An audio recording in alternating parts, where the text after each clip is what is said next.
ബംഗാളിലെ നിയമസഭാ തെരഞ്ഞെടുപ്പ് പ്രചാരണത്തിൽ ശ്രദ്ധ നേടുകയാണ് CPIM-ന്റെ ചെറുപ്പക്കാരായ സ്ഥാനാർത്ഥികൾ. ഇത്തവണ CPIM അവതരിപ്പിക്കുന്ന 50% സ്ഥാനാർത്ഥികളും 50 വയസ്സിന് താഴെ പ്രായമുള്ളവരാണ്. വങ്കനാട് രാഷ്ട്രീയത്തിൽ ഒരു തലമുറ മാറ്റത്തിന്റെ സന്ദേശമാണ് ഈ തെരഞ്ഞെടുപ്പിൽ ഇടതുമുന്നണി മുന്നോട്ട് വയ്ക്കുന്നത്. CPIM കേന്ദ്ര കമ്മിറ്റി അംഗം മീനാക്ഷി മുഖർജി, DYFI സംസ്ഥാന സെക്രട്ടറി ധ്രുവ് ജ്യോതി, SFI മുൻ ദേശീയ ജനറൽ സെക്രട്ടറിമാരായ മയൂർ ബിശ്വാസ്, ദീപ്സിത ദർ, സംസ്ഥാന പ്രസിഡന്റ് പ്രണോയ് കാർജെ, സംസ്ഥാന കമ്മിറ്റി അംഗം സായന്ത് ഘോഷ് ഇവരാണ് ബംഗാളിലെ ഇടതു രാഷ്ട്രീയത്തിലെ തലമുറ മാറ്റത്തിന്റെ മുഖങ്ങൾ. എന്തിനാണ് ഈ തലമുറ മാറ്റം? ഇതൊരു വലിയ അടയാളമാണ്.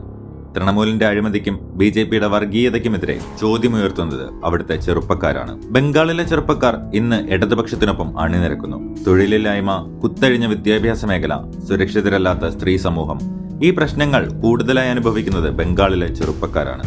ആ ജീവിതാനുഭവമാണ് തൃണമൂലിനെതിരെയും BJPക്കെതിരെയും അണിനിരക്കാൻ ചെറുപ്പക്കാർക്ക് ഊർജ്ജമാകുന്നത്. അതുകൊണ്ട് തന്നെ കരുത്തുറ്റ ചെറുപ്പക്കാരുടെ നിരയെയാണ് ഈ തെരഞ്ഞെടുപ്പിൽ ഇടതുപക്ഷം അണിനിരത്തിയിരിക്കുന്നത്. ഈ തെരഞ്ഞെടുപ്പിൽ ബംഗാളിൽ വൻ മുന്നേറ്റമായിരിക്കും ഇടതുപക്ഷം ഉണ്ടാക്കുക. ഒരു കാര്യം ഉറപ്പാണ്, ബംഗാളിൽ ചുവപ്പിനെ നെഞ്ചോട് ചേർക്കുകയാണ് പുതിയ തലമുറ. സമരങ്ങളിൽ നിന്ന് തെരഞ്ഞെടുപ്പ് വേദിയിലേക്ക്, ആശയങ്ങളിൽ നിന്ന് ആൾബലത്തിലേക്ക് അവർ ഉദിച്ചുയരുകയാണ്. അതെ, ഇടതുപക്ഷം തിരിച്ചുവരവിന്റെ പാതയിലാണ്. ബംഗാളിന് ഇടതുപക്ഷമുണ്ടെങ്കിലേ അതിജീവിക്കാൻ സാധിക്കൂ.